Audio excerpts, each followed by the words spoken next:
what is right or wrong? How can we also make a case for what is right or wrong? Especially these days when we so often get, oh, you're not supposed to offend. That's a big bugbear.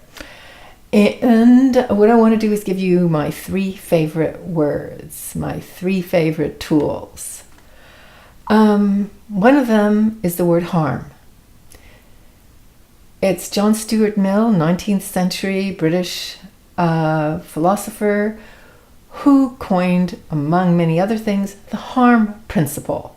And his thing is, liberty ends where harm begins. If something harms another person, that's the end of liberty. And he was talking about physical harm for the most part.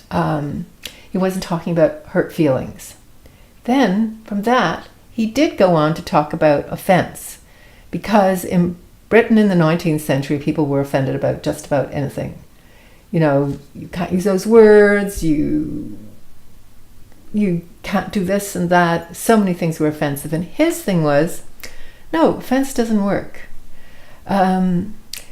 Only if it's really harm. In other words, let's say you're inciting violence. Then it's not because somebody is offended, then really what you're doing is you are encouraging somebody else to get harmed. So basically, he kept putting harm as the big thing. In terms of putting harm on top, I'll say also, if someone claims, you can't do that, it'll offend me, what they are doing is they are saying you can be harmed. Why? Because if you're not allowed to explore something, it harms you psychologically. If you are not allowed to think and question, you are incredibly harmed. You are stunted. You are told stay in your box. And with that, I'm going to mention another of my favorite words in terms of right, wrong, good, bad, all that. And that's the word flourish. And it comes from another dead white man, Aristotle. When I came across that word, I went, oh, that word, it makes so much sense, because that is really what I want to do. I want to flourish. I want to be whoever I am. I want to be able to be creative. I want to be able to think. I want to be able to relate to the people I want to relate to. I want to be safe. I want to be able to flourish. So, and he also did a lot of writing about how do we flourish and things like that. But then I go, what about this offense principle? What does it do? Well, it's like a cactus. Bing! Or worse than a cactus, a snake bite. That'll offend me. Oh, I can't flourish.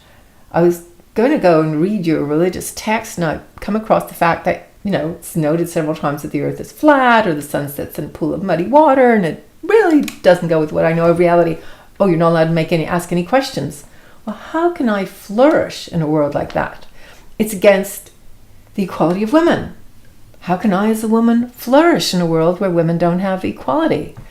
And in rape, it's not only, it takes 4 women to have equal weight to 1 man in terms of one, an accusation of rape versus, oh no, I didn't do it. How do you flourish in a world like that? You don't. So anyone who goes for the offense principle, 1, they are harming the person. How most are they harming them? 1, they may threaten physical violence. And so in other words, they may be directly threatening harm. The second thing is, even if nothing is carried out and the person simply shuts up, that person is stopped from flourishing. So it's against second of my 2 favorite ethics words. And what's my third word? That comes from Fred Katz. He wrote a book called Ordinary People, Extraordinary Evil.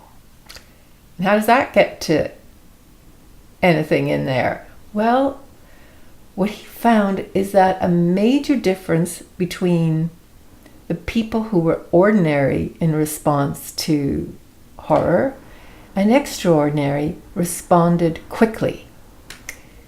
And what they had is they had different priorities. So in one part of his book, he compares Wallenberg, a Swedish diplomat who saved close to 100,000 Jewish lives, and Hess, who headed Auschwitz, 2 million dead Jews. What was the difference? If you just put their values were pretty well the same. Respect for human life was in there. They wanted people treated humanely. So Hess kept complaining in his diary about these inhuman brutes at Auschwitz who treated prisoners badly. So he wanted them treated humanely until they were gassed. Very nice.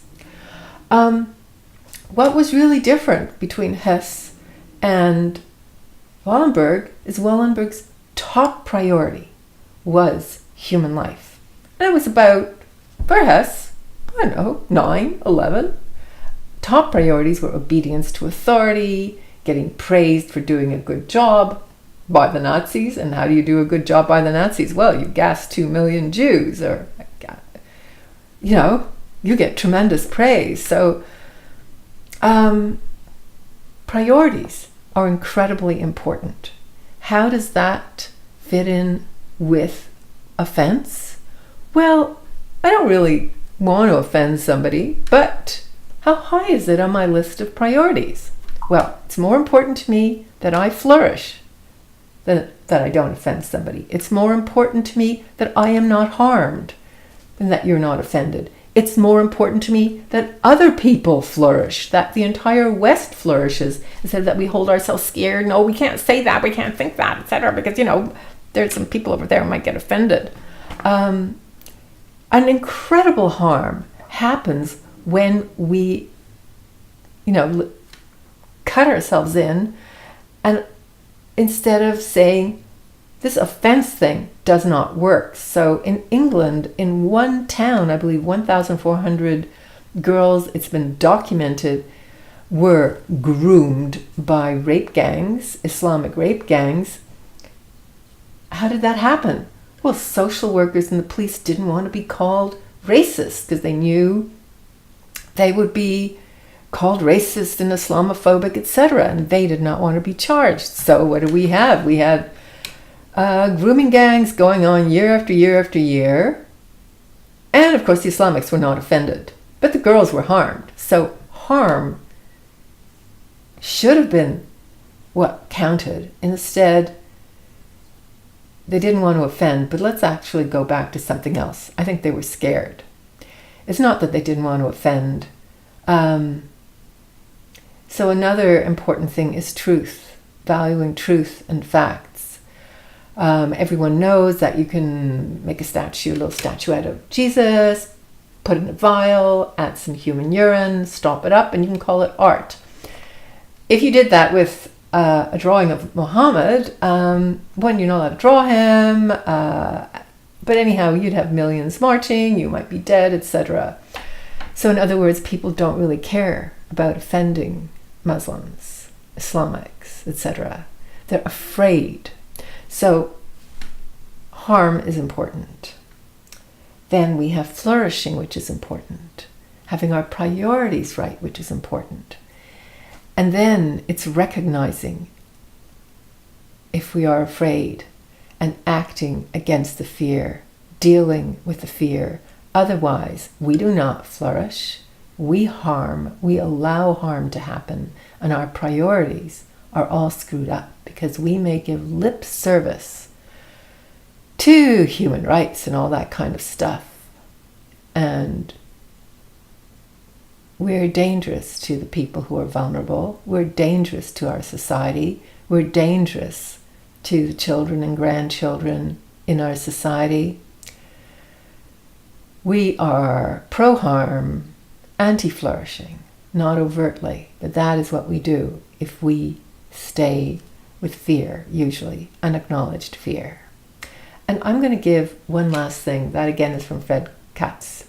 He found out not only were the priorities different from the people who acted and did extraordinary things, for example, protected Jews instead of turning them in, leaving a concentration camp if they were assigned as a guard, he found that people tended to act quickly. In other words, the longer you did not act, the more likely you would not. And I will again come to fear. Why?